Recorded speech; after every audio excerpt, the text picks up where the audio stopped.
Primeiro livro dos Reis, capítulo 16, como se encontra em nosso boletim, versículo 8 até o versículo de número 28. Então, os irmãos, atentamente prestem atenção na leitura da palavra do Senhor, nos preparando assim, irmãos, para a pregação da mesma. Veja o que diz o texto sagrado, irmãos. No 26º ano de Asa, rei de Judá, Elá, filho de Baasa, começou a reinar em Tirza, sobre Israel. Reinou 2 anos. Zinri, seu servo, comandante da metade dos carros, conspirou contra ele.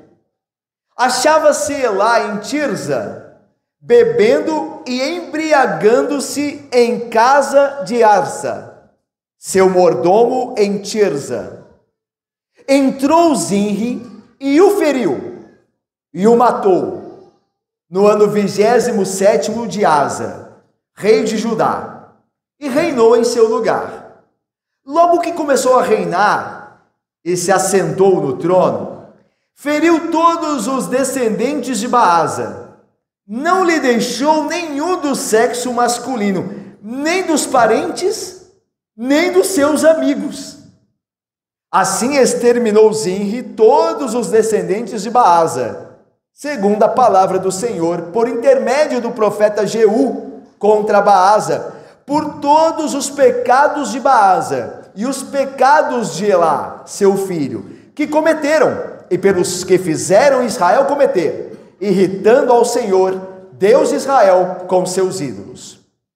Quanto aos mais atos de Elá, e a tudo quanto fez, porventura não estão escritos no livro da história dos reis de Israel?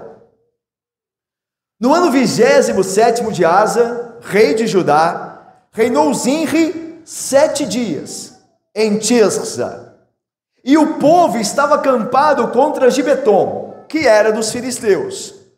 O povo que estava acampado ouviu dizer: Zinri conspirou contra o rei e o matou. Pelo que todo Israel, no mesmo dia, no arraial, constituiu rei sobre Israel a Onri, comandante do exército. Subiu Onri de Gibeton e todo Israel com ele e sitiaram Tirza. Vendo Zinri que a cidade era tomada, foi-se ao castelo da casa do rei e o queimou sobre si e morreu, por causa dos pecados que cometera, fazendo o que era mal perante o Senhor, andando no caminho de Jeroboão e no pecado que cometera, fazendo pecar a Israel. Quanto aos mais atos de Zinri e a conspiração que fez, porventura não estão escritos no livro da história dos reis de Israel? Então, o povo de Israel se dividiu em 2 partidos. Metade do povo seguia Tibni, filho de Ginate, para o fazer rei, e a outra metade seguia Onri. Mas o povo que seguia Onri prevaleceu contra o que seguia Tibni, filho de Ginate. Tibni morreu e passou a reinar Onri. No 31º ano de Asa, rei de Judá, Onri começou a reinar sobre Israel e reinou 12 anos. Em Tissa, reinou 6 anos. De Semer, comprou ele o monte de Samaria, por 2 talentos de prata, e o fortificou. A cidade que edificou sobre o monte, chamou-lhe Samaria, nome oriundo de Semer, dono do monte. Fez Onri o que era mal perante o Senhor. Fez pior do que todos quantos foram antes dele. Andou em todos os caminhos de Jeroboão, filho de Nebate, como também nos pecados com que este fizera pecar a Israel, irritando ao Senhor, Deus de Israel, com os seus ídolos.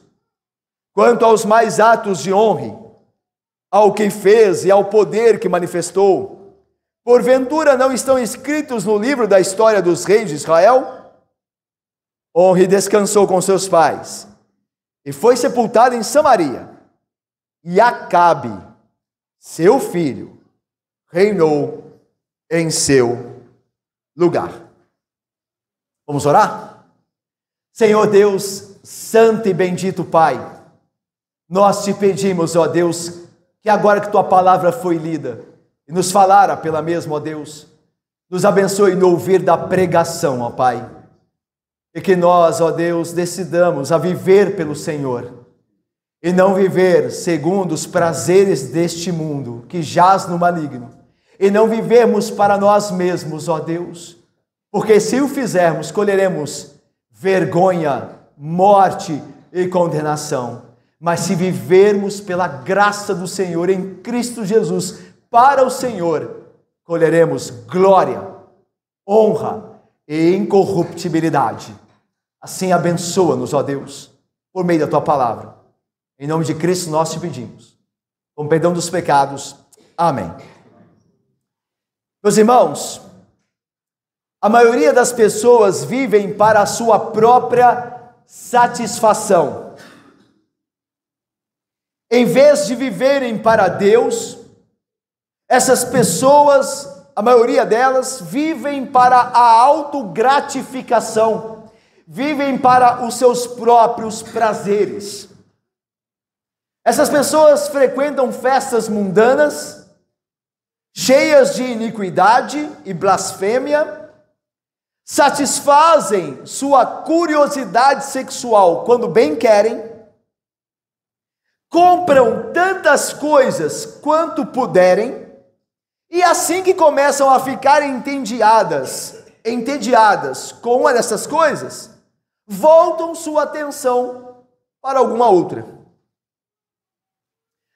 A vida cristã, por sua vez, parece a essas pessoas que vivem para si mesmas e para seus prazeres um tanto que enfadonha, não é verdade? Estes que vivem para o seu prazer, veem aqueles que vão todas as semanas à igreja, que aos domingos, ao invés de estarem aproveitando o dia, estão num prédio, louvando a Deus, fazendo o que fazem todo domingo.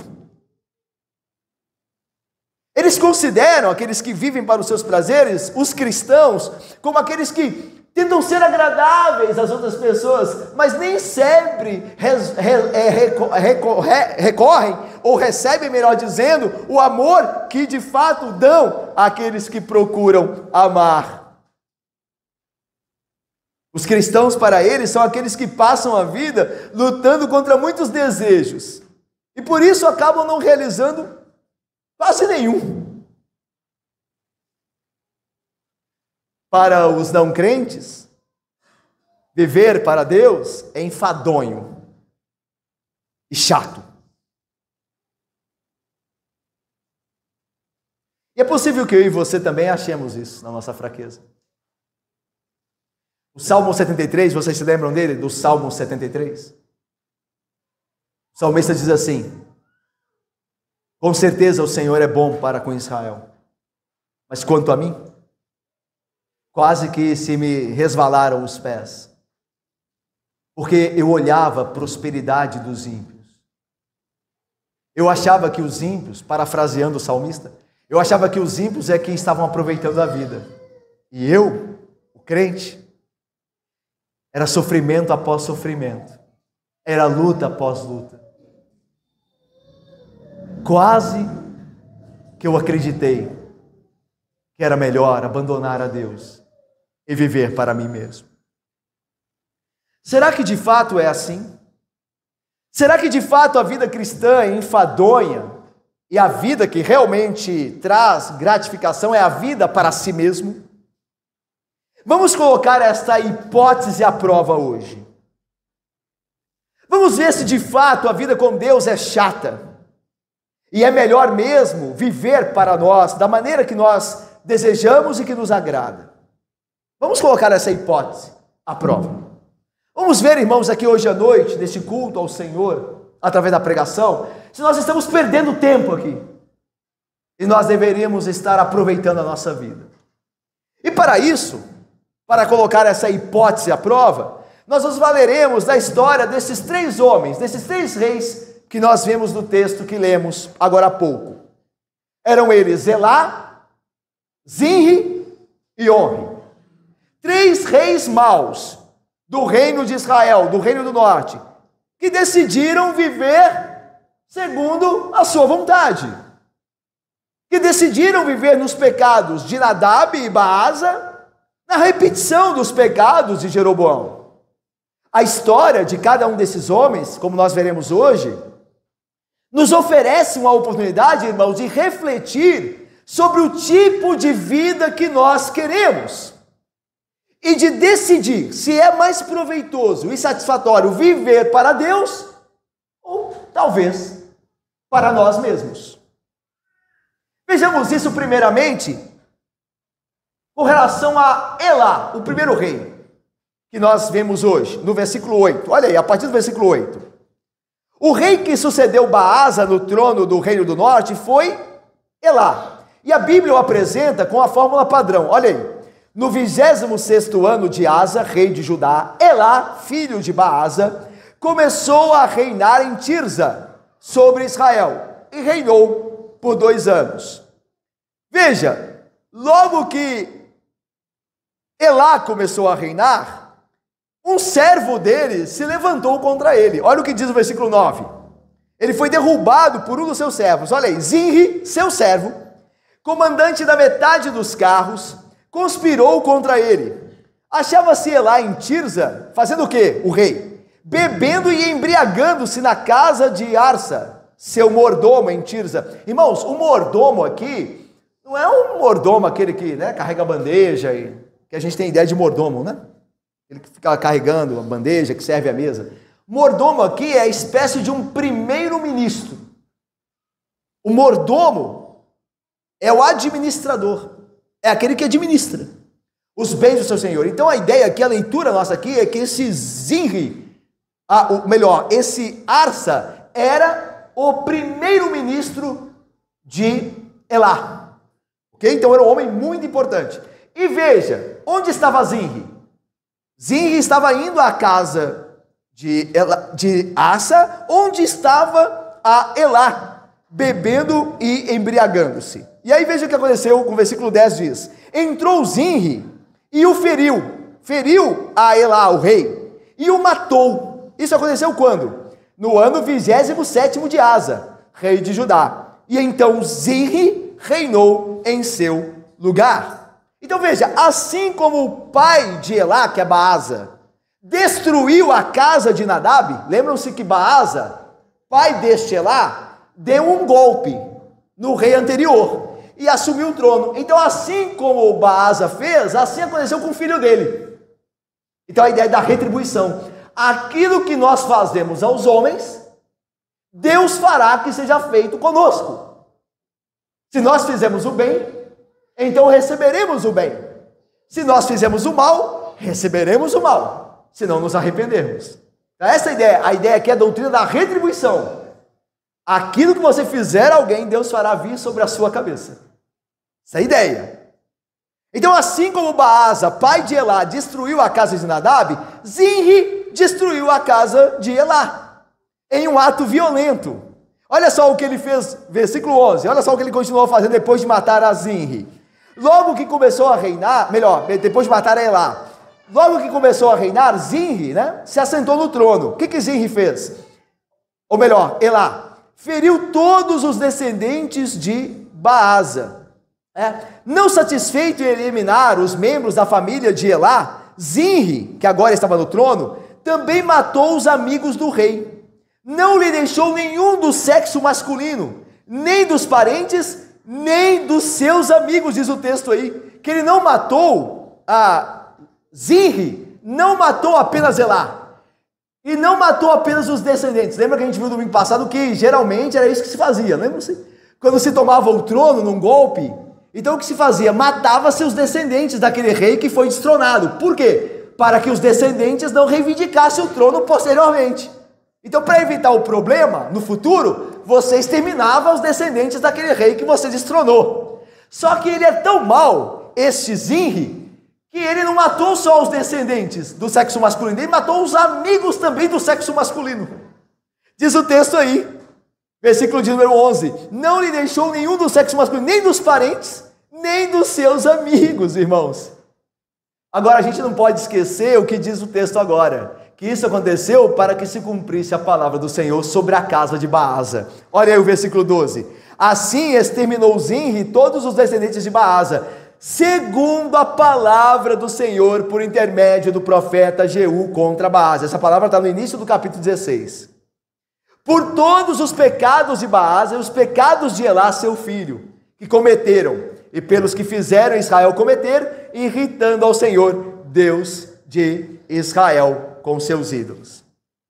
Então veja, ainda que Zinri era culpado pelo golpe e pelo assassinato do rei, ele estava cumprindo o decreto de Deus de punir a outro pecador que era Elá, filho de Baasa, como Deus havia prometido que haveria de punir. Irmãos, a Bíblia descreve o assassinato de Elá, como nós vimos aqui, como uma conspiração. Obviamente Zinri era o líder dessa conspiração. E possivelmente Arsa, o mordomo, o primeiro-ministro, era também companheiro de tramóia de Zinri. Porque diz o texto que quando Zinri apareceu para matar Elá, Elá estava se embriagando na casa de Arsa. E Arsa não fez nada. O primeiro-ministro não fez nada. Então a ideia é de que eles estavam num complô, os dois, contra o rei. Ok? No entanto, Elá estava longe de ser uma vítima inocente, tá? O que ele sofreu foi injusto, é verdade. Mas ele estava longe de ser inocente. Veja o que diz o versículo, o que ele estava fazendo quando ele fora morto. O versículo diz que ele estava mergulhado em sua bebida, olha aí, embriagando-se. Diz aí o versículo de número 9, Elá achava-se em Tirza, bebendo e embriagando-se em casa de Arsa, seu mordomo em Tirza. Irmãos, o que o rei devia estar fazendo? Havia uma guerra, eles estavam tentando, irmãos, ali, de fato recuperar territórios que os filisteus haviam roubado de Israel, e o rei, que deveria estar comandando o seu exército, estava em casa embriagando-se. Então, irmãos, veja, meus irmãos, veja uma coisa poderosa aqui, há uma harmonia perfeita entre o decreto eterno de Deus e a responsabilidade humana. Quando Zinri entrou para destruir a Elá, Elá merecia, há uma perfeita sincronia, ainda que nós não saibamos, ainda que não vejamos naqueles decretos eternos de Deus, nós podemos saber que há uma perfeita harmonia, sincronia entre a soberania de Deus quando decide julgar alguém e a responsabilidade de quem está sendo julgado. Isso é, em parte, a história de Elá, que resolveu curtir a vida. É o que está fazendo, lembra? Lembra? No início lá, decidir curtir a vida, viver como quer. Ele estava curtindo a vida. Ele estava curtindo o vinho. Ele morreu vergonhosamente. Mas isso, em parte, é uma advertência sobre os perigos da bebida. O texto fala de embriaguez. Elá sofreu uma das mortes mais vergonhosas da Bíblia. Ao invés de morrer no campo de batalha, dando seu sangue pelos seus, sua vida terminou quando ele estava embriagado, vergonhosamente. As pessoas provavelmente diziam, ou diriam de Elá, esse sabe aproveitar a vida. Mas hoje, sua morte é vista como desonrosa, e uma forte advertência contra os perigos do vício, e aqui no caso, especialmente, da bebida forte, da bebida alcoólica. Mas vamos ver o que a Bíblia rapidamente tem a dizer sobre a bebida alcoólica. Antes de qualquer coisa, meus irmãos, nós devemos dizer que a Bíblia não proíbe álcool, mas recomenda o seu uso adequado como bênção de Deus. A Bíblia não é contra a bebida alcoólica. Ela não diz que a bebida alcoólica é má em si, mas que o uso adequado dela é uma das bênçãos de Deus. No Antigo Testamento, a bebida alcoólica, principalmente o vinho, era símbolo de bênção e alegria. Olha o que diz o Salmo 104. O vinho que alegra o coração do homem. E aí, meus irmãos, há vários salmos que falam do vinho como símbolo da alegria. O símbolo da alegria. Lembram-se que na festa em Caná Galileia, Jesus transformou água em vinho. representando que Cristo é que traz alegria ao casamento, porque o vinho é um símbolo de alegria. Veja, não é um símbolo que traz alegria plena, ele é um símbolo disso. Cuidado, achar que o elemento é a alegria em si. Ele simboliza no Antigo Testamento a alegria. Tanto é verdade que olha só o que o salmista diz: mais alegria, Senhor, me puseste no coração do que a alegria deles, quando lhes há fartura de cereal e de vinho. Salmo 4, 7. A alegria que Deus me colocou no coração é maior do que a do vinho. Então o vinho é só um símbolo, não é a alegria. No Novo Testamento, o vinho também fazia parte da mesa dos judeus. Isso fica muito claro, né? Jesus, como eu disse, transformou água em vinho. O Senhor também, através do apóstolo Paulo, recomendou a Timóteo o uso medicinal do vinho. Lembram quando Paulo escreve a Timóteo? Diz assim: não continues, Timóteo, a beber água somente. Usa um pouco de vinho, por causa do teu estômago e das tuas frequentes enfermidades. 1 Timóteo 5, 23. Então veja, meus irmãos, a Bíblia, tanto no Antigo, eu citei só apenas alguns textos, tem muitos outros, tanto no Antigo quanto no Novo, não condena o uso da bebida alcoólica. A Bíblia nunca condenou. Agora vamos à outra parte, ao contraponto. No entanto, a Bíblia também adverte contra todo e qualquer tipo de abuso da bebida alcoólica. Então o pecado não está no vinho, não está na bebida alcoólica, mas no abuso dela, aí é pecado. No Antigo Testamento, o vinho forte não é apenas um sinal de bênção de Deus, mas também sinal da sua ira vindoura, sabia? No Antigo Testamento, o vinho não é só um símbolo de alegria, de bênção de Deus, mas também da ira vindoura dele. Olha o que ele diz em Jeremias: porque assim me disse o Senhor Deus de Israel, toma da minha mão este cálice do vinho do meu furor, e darás a beber dele a todas as nações às quais eu te enviar. Jeremias 25, 15. A Bíblia também condena, irmãos, a embriaguez. Eclesiastes 10, 17 diz assim: bebe para refazer as tuas forças, mas não para a bebedice. Eclesiastes 10, 17. Provérbios 20, verso 1 diz assim: o vinho é escarnecedor e a bebida forte alvoroçadora. Todo aquele que por eles é vencido não é sábio. A pessoa que é vencida pelo vinho, que se torna escrava do vinho, não é sábio, diz a Bíblia.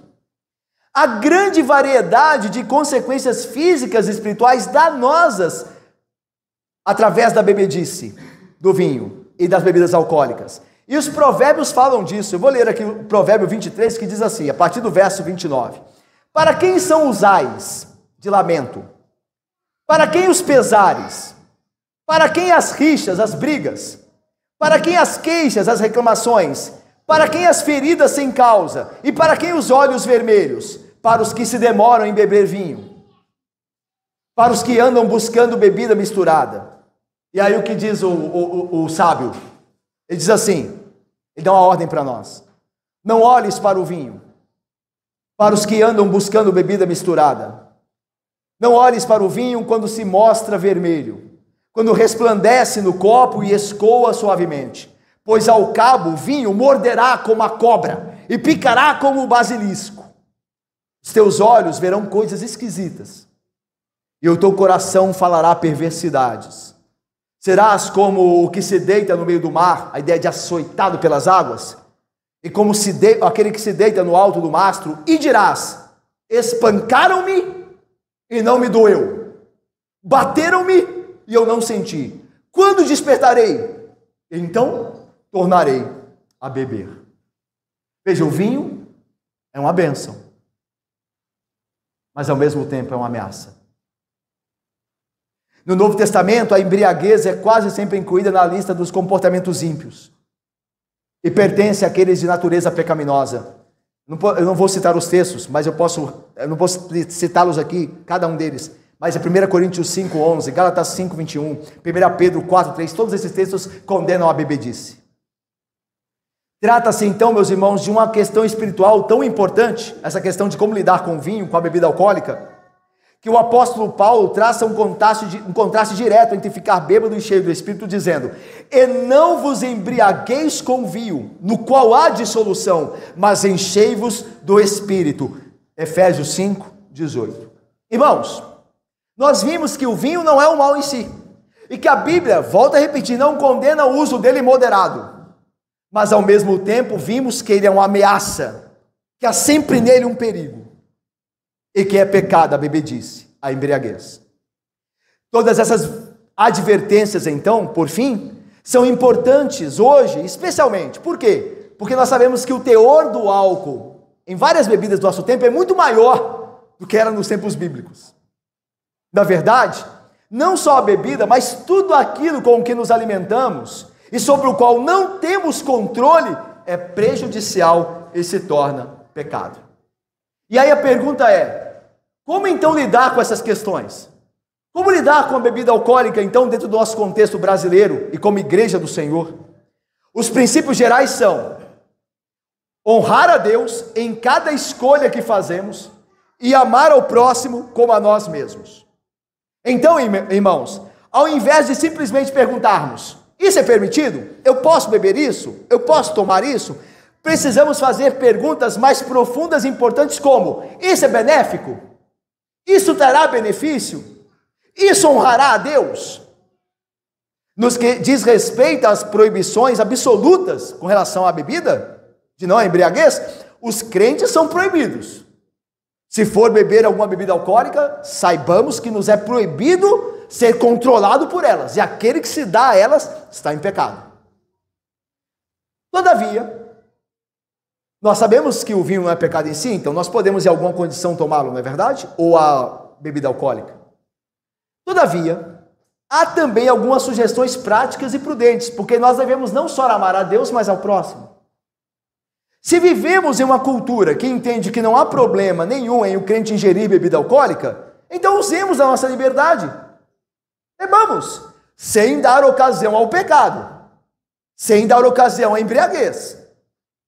Mas, se nós vivemos em um contexto onde as pessoas se sentem ofendidas a verem um crente, alguém que se diz crente, bebendo algo alcoólico, então devemos nos abster, para que não venhamos a ofender alguém que é fraco no entendimento. Deu para entender, irmãos? Se nós estamos num contexto, numa cidade, numa região do país, em que as pessoas entendem que não há problema nenhum crente beber, então bebamos, sem, contudo, nos embriagarmos. Mas se nós estamos numa região do nosso país, a região que moramos, e as pessoas têm dificuldade em achar que beber é coisa de cristão, então não bebamos. E da onde nós podemos afirmar que não devemos beber nesse caso? Quando Paulo diz assim: portanto, quer comais, quer bebais ou façais outra coisa qualquer, fazei tudo para a glória de Deus. Não vos torneis causa de tropeço nem para judeus, nem para os gentios, as pessoas que não são crentes, nem tampouco para a igreja de Deus. Assim como eu, Paulo, procuro em tudo ser agradável a todos, não buscando o meu próprio interesse ou o meu direito de beber ou não beber, no caso aqui aplicando, parafraseando, mas o interesse de muitos, para não escandalizá-los, para que sejam salvos. 1 Coríntios 10, 31, 33. E lembram-se que esse texto que nós lemos foi escrito num contexto em que perguntam a Paulo se poderiam comer ou não a comida que se vendia no mercado porque era sacrificada a ídolos. E Paulo diz: olha, se ninguém falar para vocês que é um problema comer, comam. Agora, se alguém vos advertir, olha, isso aí é comida sacrificada, é resto de comida sacrificada a ídolo. Aí Paulo diz: não comais, irmão, por causa da consciência fraca de quem está te advertindo. Então assim nós devemos, irmãos, nos comportarmos com relação à bebida forte, à bebida com álcool, à bebida alcoólica. Ela não é um pecado de fato, mas nós devemos ter controle sobre ela e também controle sobre o ambiente que nós estamos. Se o ambiente que nós estamos entende, na sua fraqueza, que crentes não devem consumir bebida alcoólica, não tem problema, nós abrimos mão disso. Nós não morreremos por abrir mão dessas coisas, para que o nome de Cristo não seja blasfemado e que não haja tropeço, e que nós não escandalizemos aquele irmão fraco, como Paulo diz, por quem Cristo morreu. Então nós abrimos mão do nosso direito, por causa daquele irmão fraco, por quem Cristo morreu. Depois de Elá ter se embriagado, ser morto, assassinado, ele tem um epitáfio dele aí, olha o versículo 14. Quanto aos mais atos de Elá e tudo quanto fez, porventura não estão escritos no livro da história dos reis de Israel? Elá decidiu viver, irmãos, para o prazer, curtir a vida, aproveitar, embriagar-se, mas acabou em morte vergonhosa. Agora vamos para Zinri, o próximo rei. Olha aí. Da última vez que encontramos Zinri, a vida dele parecia estar indo muito bem, certo? Ele deu o golpe dele, matou a Elá e agora está no trono. Presbítero Otto, Renata, parece minha irmã que deu tudo certo. Conseguiu o que eu queria. Olha aí. Versículo de número 15. No ano 27º de Asa, rei de Judá, reinou Zinri 7 dias. É isso mesmo. 7 dias. Só 7 dias. E o povo estava acampado contra Gibeton, que era dos filisteus. Meus irmãos, é isso mesmo que nós lemos. Ele reinou só 7 dias. Zinri seria derrubado apenas 1 semana após assumir o trono. Foi o reinado mais curto da história de Israel. 1 semana. Isso nos lembra de como as coisas desmoronam tão rápido quando nós procuramos fazer as coisas como queremos, não é verdade? Parece que deu certo. Eu não fiz conforme a vontade de Deus, mas afinal parece que deu certo. Uma saída,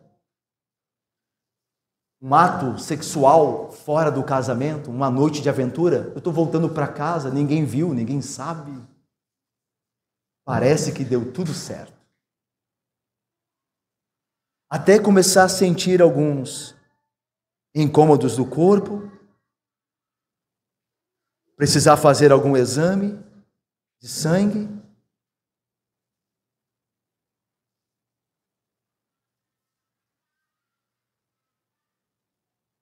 Nós somos inclinados em nossa miséria a achar que nós podemos ir bem quando nós vamos contra a vontade de Deus.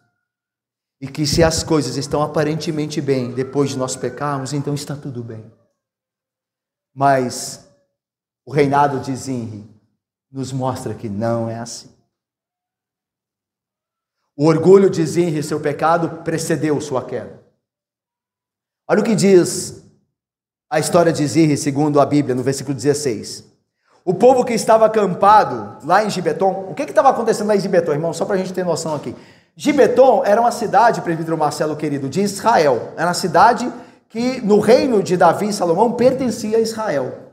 Mas com as dificuldades que Israel encontrou com os reis posteriores, Gibeton foi tomada pelos filisteus. E agora pertenceu aos filisteus. Então, o que é essa campanha que estão fazendo os reis de Israel? O que é essa campanha? É a retomada de território israelita, que agora está pertencente aos filisteus.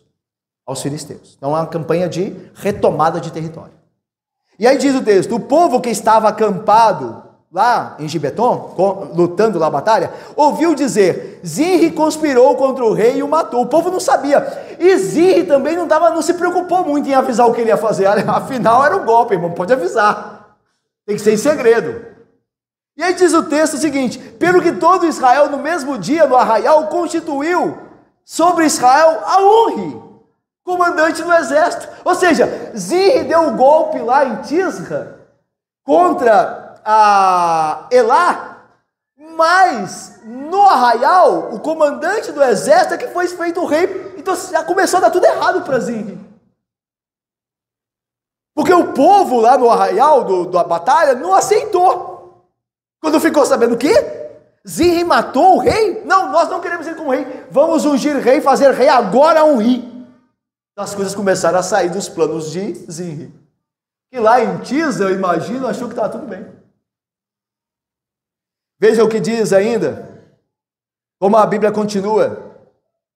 Versículo 17, lembra? Tem um ditado que diz que quem com ferro fere, com ferro será ferido. É isso que está acontecendo, é a retribuição divina. Subiu Orri de Gibeton e todo Israel com ele e sitiaram Tirsa. Ou seja, não foi Zinri atrás de Elá para matá-lo, agora Orri vai atrás dele para matá-lo. Porque lembra-se da retribuição? O que você faz a alguém, será feito a você. Porque é a justiça de Deus. Então cuidado com o que nós fazemos ao outro. Porque Deus fará isso sobre a nossa cabeça. É a mesma coisa que está acontecendo aqui. Ok? E aí veja, versículo 18. Vendo Zinri que a cidade era tomada por Orri, né, e o exército, foi-se ao castelo da casa do rei e o queimou sobre si e morreu. Aqui é suicídio. Por causa dos pecados que cometera, fazendo o que era mal, tudo isso aconteceu segundo a providência de Deus, o decreto secreto. Isso tudo aconteceu com ele por causa do juízo de Deus sobre ele e seus pecados. E aí diz o texto: por causa dos pecados que cometera, versículo 19, fazendo o que era mal perante o Senhor, andando no caminho de Jeroboão, no pecado que cometera, fazendo pecar a Israel. Quanto aos mais atos de Zinri e a conspiração que fez, porventura não estão escritos no livro da história dos reis de Israel? Irmãos, assim como o assassinato de Elá por Zinri foi um ato da providência divina, um julgamento de Deus, assim também a destruição de Zinri foi também um julgamento de Deus. Do ponto de vista humano, Zinri tirou a sua vida, não foi? Um suicídio.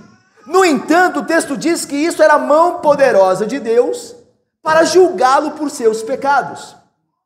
Zinri esteve no trono apenas por uma semana, mas 7 dias foram suficientes para ele seguir os passos de Jeroboão e pecar contra Deus, como diz o texto, e receber o juízo do Senhor.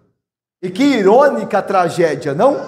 Num dia, Zinri, que havia escolhido, que esse é o ponto nosso aqui hoje, Silvia e Valcácer, meu irmão, Zinri havia, Márcio, escolhido viver para ele, segundo as suas regras. Num dia ele estava no topo do mundo, entronizado por seus próprios desejos e ambições, tinha tomado tudo o que queria, mas poucos dias depois morreu em desespero absoluto, ao ponto de tirar a própria vida, do assassinato que ele cometeu para o suicídio. Alguém que decidiu viver segundo a sua vontade, assim como Elá antes dele, que também decidiu viver segundo o que bem achava. Zinri teve tudo o que queria, é verdade, por breve tempo. Se entregou à violência e tornou-se por um tempo o rei da sua vida. Mas visto que se voltara contra Deus, visto que desejou viver para si mesmo, a sua posição nunca foi segura, como nunca é segura a posição de alguém que vive longe de Deus. Nunca é segura, nunca é segura. O seu reino foi tão estável quanto um castelo de areia na beira do mar. O governo dele era tão estável como um castelo de areia na beira de uma praia. Infelizmente, a história de Zinri não é uma exceção. Muitas pessoas passam a vida inteira tentando chegar ao topo e fazem de tudo para conseguir. No final, todo o sucesso que conquistaram se esvai e prova ser passageiro. Nós vivemos uma época, irmãos, em que o sucesso vem e vai com a mesma velocidade. Os que procuram sucesso a qualquer custo, mais cedo ou mais tarde, terão de deixar tudo para trás. Estão correndo atrás daquilo que é transitório, ao invés de estarem sofrendo e se esforçando por aquilo que é eterno. A morte de Zinri também nos dá a oportunidade de refletir sobre o que a Bíblia nos ensina acerca do suicídio. Ele se suicidou, não foi?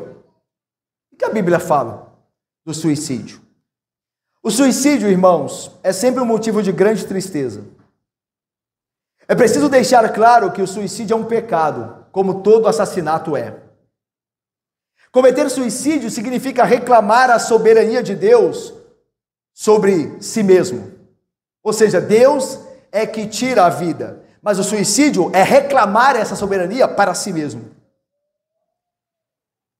O suicídio tem como base a incredulidade, porque não confia em Deus, não confia que Deus é poderoso para tirá-lo da provação. O que se suicida tem como base a incredulidade em Deus, é um incrédulo. O suicídio não tem amor ao próximo, porque trai o amor da família e dos amigos, fazendo com que eles vivam em anos e anos, senão até a morte, em sofrimento. O suicídio recusa-se a servir o reino de Deus. O suicida está muito preocupado com ele, por incrível que pareça, do que com o reino de Deus. Em suma, o suicídio é um pecado de autoassassinato. Portanto, irmãos, aqueles que são tentados a tirar a própria vida, isso pode acontecer conosco, ok? Nós podemos ser tentados a tirar a própria vida. Devem ter a certeza que estão tentando ao próprio Deus e estão sendo tentados a pecar contra Deus. Deus não quer que morramos, irmãos, mas que vivamos e conheçamos o poder de sua graça para nos ajudar a atravessar os grandes problemas da vida. Os irmãos, em Cristo sempre há esperança certa. É por isso que o suicida é, por definição, um incrédulo, porque ele não crê em Cristo, que é a esperança. Devemos falar, uma vez que somos tentados, pode ser que sejamos tentados a tirar a nossa vida, devemos falar a Cristo sobre essas coisas e confiar nele. E também termos um amigo de confiança ou um líder espiritual com quem nos abramos sobre essas coisas. Suicídio é pecado. Mas será que o suicídio é um pecado sem perdão? Como afirmam alguns, e até mesmo uma seita em nosso meio, que é a Igreja Católica Romana? Será que o suicídio é um pecado sem perdão? A Bíblia não diz que o suicídio é um pecado sem perdão. O suicídio, sim, é um pecado terrível, mas não podemos dizer dele o que a Bíblia não diz. A Bíblia nos assegura que há perdão para os pecados mais trágicos, quanto há também para os pecados menores, de menor consequência. O sangue de Jesus, o Filho de Deus, é poderoso e suficiente para pagar o preço de todo e qualquer pecado, inclusive do suicídio. O perdão de Cristo vale para todos os pecados. Mas há uma pergunta: pastor, e se alguém morre e não pode confessar o seu pecado? O suicida muitas vezes não tem chance de confessar os seus pecados, arrepender deles. Ele pode ir para o céu mesmo assim? Sim, irmãos. É interessante que o arrependimento não é o mérito que nos leva ao céu. O arrependimento é uma graça que nos deu aquele que nos leva ao céu. A ideia é que se um suicida tivesse tempo de se arrepender, ele o faria. Se Deus o escolhera para a vida, ele se arrependeria. E a gente também nem sabe se quando alguém tira a sua própria vida, naqueles últimos momentos, ele tem aclamado por Jesus Cristo. Mas é uma coisa verdade também sobre nós. É que, meus irmãos, sempre haverá algum pecado que nós, por nossas fraquezas e limitações, nunca confessaremos totalmente. Graças a Deus que pelo sangue de Cristo, Ele nos limpa até daqueles pecados que nos são ocultos. Não é isso que Davi diz? Perdoa-me pelos pecados que me são ocultos. Os pecados que eu não lembro. Por isso, irmãos, a graça para o suicida. Ainda assim, devemos nos lembrar o que disse certo teólogo, abre aspas, o suicídio é a solução mais tola de longo prazo para os problemas de curto prazo. O suicídio é a solução mais tola a longo prazo para os problemas de curto prazo. O suicídio é um ato de incredulidade, um desperdício das nossas vidas preciosas para Deus e uma fonte de graves feridas infligidas aos nossos parentes queridos, deixados para trás. É possível que nós sejamos tentados a tirar a nossa vida, mas nos lembremos disso. Suicídio é pecado. Suicídio desagrada a Deus. Suicídio, ele é baseado em incredulidade, que as coisas não vão melhorar quando Deus disse que Deus é poderoso para nos salvar e nos livrar de nossas provações. E que o suicídio fere aqueles que nós amamos, traz dor àquelas pessoas que nós deixamos para trás. Então que Deus nos guarde, irmãos. Que Deus nos guarde de ceder a tal tentação. Vamos agora ao último rei, a Onri. Veja aí como nós temos mais um rei em nossa lista de hoje, não é isso? E ele, como a Bíblia diz, foi o pior de todos que haviam vindo antes dele. Ok? Veja aí como diz o versículo 21. Então o povo de Israel se dividiu em 2 partidos. Metade do povo seguia Tibni, filho de Ginate, para o fazer rei, e a outra metade seguia Onri. Ou seja, assim como o povo ficou dividido de certa forma entre Zinri e Onri, agora o povo está dividido entre Onri e Tibni. A ideia, meus irmãos, é que o reino do norte já anda de mal a pior. A situação já está ruim. Ou seja, através dos reis maus, Jeroboão, Baasa e esses aqui, a situação só vai piorando. E o reino de Israel está por um triz, está dividido. Tanto que dividiram-se no caso de Zinra, que deu o golpe, e agora estão divididos no caso de Onri novamente. Então o reino já começa a estar em frangalhos, por causa dos seus reis maus. E aí veja, meus irmãos, versículo 22 e 23, vamos ler juntos? Versículo 22 e 23, leiamos. Mas o povo que seguia a Onri prevaleceu contra o que seguia a Tibni. Tibni morreu e passou a reinar Onri. No 31º ano de Asa,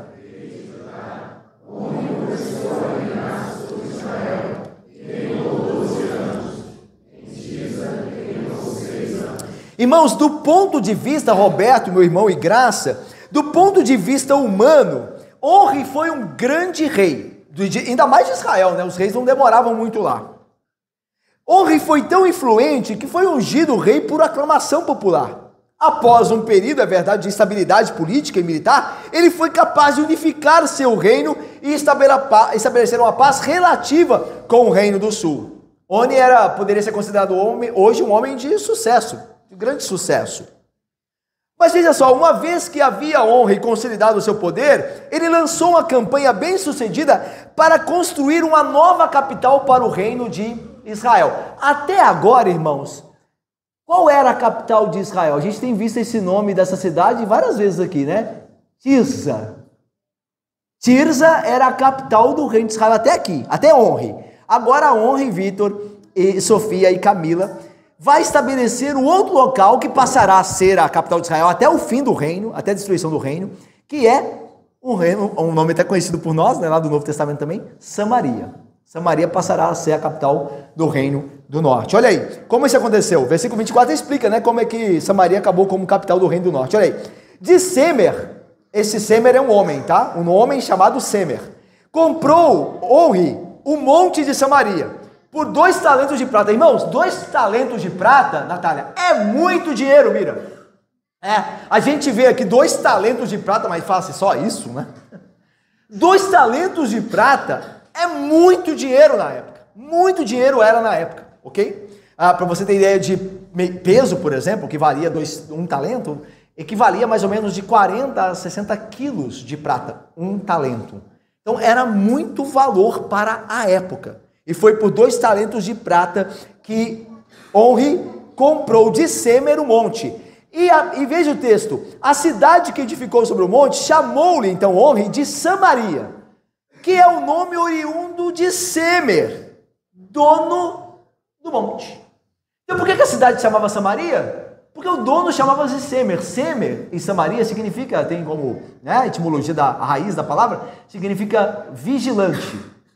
Aquele que observa. Até porque o monte de Samaria tinha uma posição estratégica privilegiada.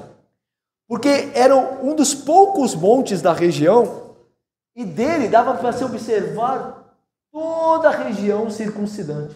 Toda a região em volta. Que é um lugar específico, é um lugar estratégico maravilhoso para você construir uma fortaleza. Porque você está vendo de longe, lá do alto, os inimigos chegando. E os inimigos para te atacar têm que subir. E a gente sabe que para batalhar na subida é sempre mais difícil do que batalhar na descida. Quando você tem um exército descendo contra você, ele vem com mais força do que você subindo contra ele. Quando você chegar lá, você está cansado já. Por isso que as fortalezas eram nos montes, geralmente. A de Jerusalém em Sião, um monte. Então o Monte de Samaria era um lugar estratégico. E ficava quase no meio da região do reino de Israel. Porque ficava ao norte de Samaria, estava o mar da Galileia. E ao sul de Samaria estava o Mar Morto. Samaria estava quase que no centro da região. Era uma posição super estratégica. Veja que Onri, de maneira política, né, foi um grande administrador. Foi um visionário, digamos assim. Mas vamos lá, irmãos. Samaria, então, era essa cidade. E Onri estabeleceu como capital do reino. E o nome de Onri foi tão ser lembrado que nos documentos antigos assírios, você lembra que foi a Assíria que derrubou o reino de Israel. Lembra-se lá em 722, né? Com certeza aí a gente não estava lá, né? Mas a gente lembra porque a Bíblia diz, né? Que foi a Assíria que derrubou o reino de Israel em 722 a.C. Em documentos assírios, quando esses documentos se referem a Samaria, eles a chamam, nesses documentos, de a terra de Onri. Então Onri talvez tenha sido o melhor e maior rei de Israel. Mas será que isso é muito?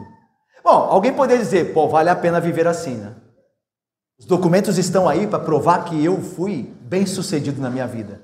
Mas a pergunta é, como Deus via Diácono Filipe Onri?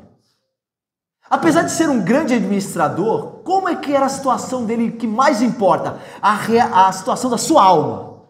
E o texto diz, olha aí no final, versículo 25. Fez Onri o que era mal perante o Senhor. Fez pior do que todos quanto foram antes dele.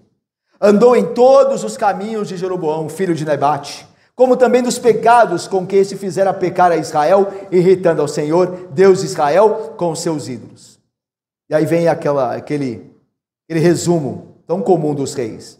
Quanto aos mais atos de Onri, e ao que fez, e ao poder que manifestou, porventura não estão escritos no livro da história dos reis de Israel? Onri descansou com seus pais e foi sepultado em Samaria. E Acabe, lembram-se de Acabe? O terrível Acabe, e agora o primeiro livro dos reis vai dar muita atenção a Acabe, reinou em seu lugar porque era seu filho. Irmãos, a Bíblia não tem nada de bom a dizer sobre o estado espiritual de Onri.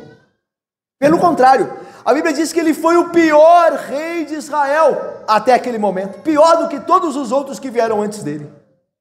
Na verdade, a essa altura da história, não havia rei tão ruim, tão pior do que Onri. Os reis do norte estavam seguindo os passos de Jeroboão, cuja influência deixou gerações e gerações em estado de miséria espiritual. Irmãos, o que porém deveria nos preocupar mais do que essas tendências da história, de que um rei mau gerou outro rei mau, que gerou outro rei mau, que gerou outro rei mau, isso são, coisas que nós verificamos na história bíblica. Mas o que deveria mais nos preocupar do que apenas essas tendências da história bíblica é a nossa própria condição espiritual, Cida. Com que as nossas próprias vidas, ou a de nossas famílias, se parecerão daqui uma geração? Porque nós vimos que a geração só piora aqui de Israel. Agora nós chegamos a um rei que era o pior de todos os que vieram antes dele. E nós estamos agora prontos a ver o próximo rei, que é Acabe. E o que será das nossas gerações? O que será de nós e de nossos filhos?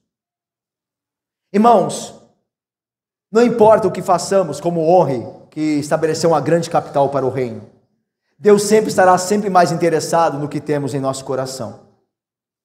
Deus se preocupa acima de tudo com o nosso caráter e com o estado espiritual de nossa alma. Um teólogo comenta que quando a Bíblia fala do sucesso de Onri, esse recorte que faz, breve, de que ele estabeleceu Samaria como capital, a Bíblia não o elogia. Pelo contrário, a Bíblia dá ênfase aos pecados dele, dizendo que ele foi o pior rei que havia até então. E um teólogo diz assim, abre aspas, quando o autor de 1 Reis fala sobre as realizações de Onri no campo político, ele não está dizendo que ele não sabe dessas realizações, mas que para Deus isso nada importa quando o coração é perverso. Quando a Bíblia narra que Onri estabeleceu Samaria, a Bíblia está dizendo que isso não é o que mais importa, embora a Bíblia relate isso. Mas a Bíblia está dizendo o seguinte: mesmo que aquele homem tenha feito isso, aos olhos de Deus, ele está condenado. Aos olhos de Deus, ele vai muito mal. Eu termino o nosso sermão. Irmãos, nós vimos esses 3 reis nesta noite de domingo no culto do Senhor, na pregação.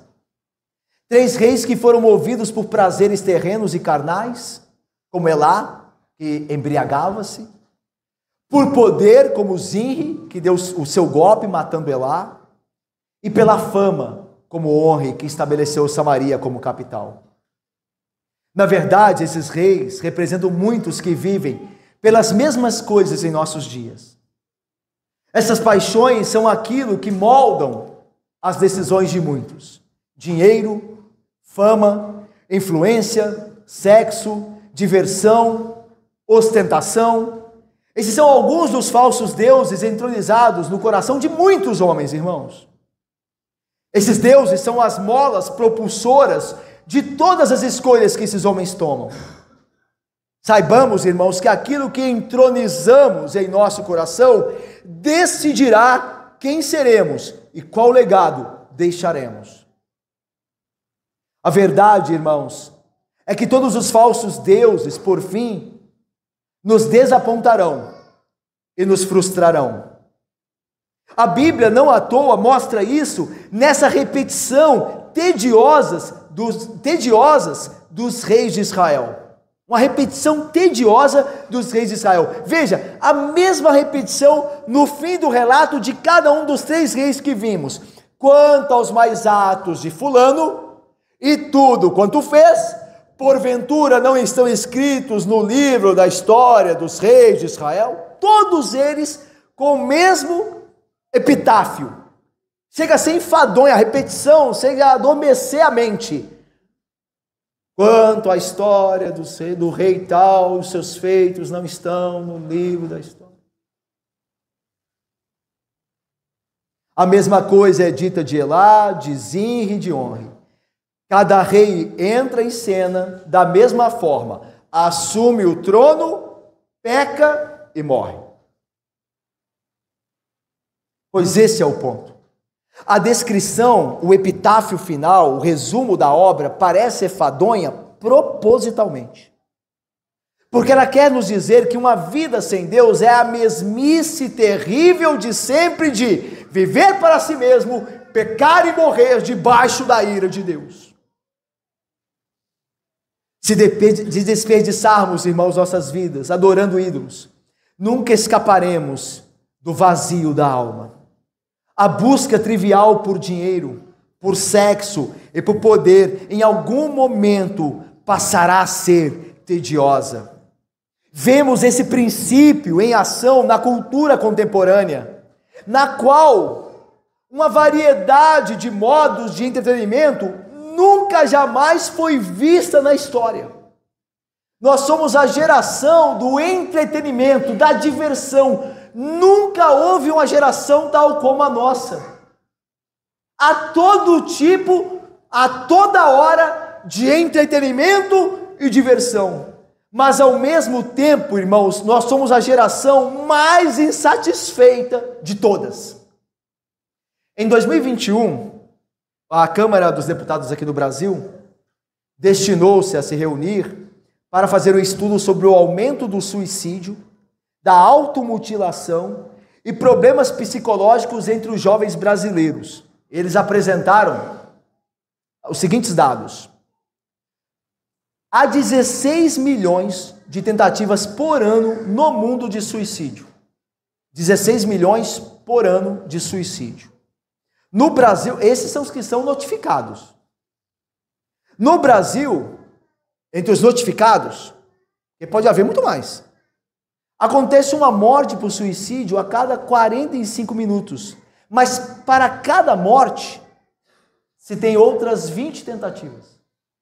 Então, a cada 45 minutos, 21 pessoas tentam matar-se. Uma consegue, outras 20 não. Nós somos a geração que mais tem entretenimento. E somos a geração mas cansada da vida. Será que a vida cristã é que é enfadonha? Lembra-se lá do início? Será que a vida cristã é que é enfadonha? Pelo contrário, irmãos. A vida cristã é a única opção recompensadora. Viver para Deus, amando o próximo, é o que dá sentido à nossa vida, à nossa existência. Cristo tem uma promessa para esta vida e para a vida futura, e ninguém que depositou sua confiança em Cristo haverá de frustrar-se. Nós colocamos a teoria à prova. O que é melhor, viver para nós mesmos neste mundo ou vivermos para Deus em Cristo Jesus? Nós vimos os reis que tentaram viver para si mesmos e todos eles morreram em vergonha e dor e condenação. Viver para Cristo é a única opção possível, recompensadora. É o único caminho. E eu termino perguntando a todos nós aqui hoje: o que você então fará da sua vida? Que paixão alimentará a sua vida e seus atos? Que paixão levará você a tomar as escolhas de hoje e do futuro? Meu irmão, não leve uma vida fadada ao fracasso, à vergonha e à morte debaixo da ira de Deus. Em vez disso, creia em Cristo Jesus. Viva para Ele, de fato, debaixo do seu poder. Viva para o bem do próximo, a quem você deve amar como você foi amado em Cristo. E Deus, que não falha, que não pode mentir, te garante: você será o mais feliz dos homens e terá sua recompensa gloriosa e cheia de honra. Recompensa eterna.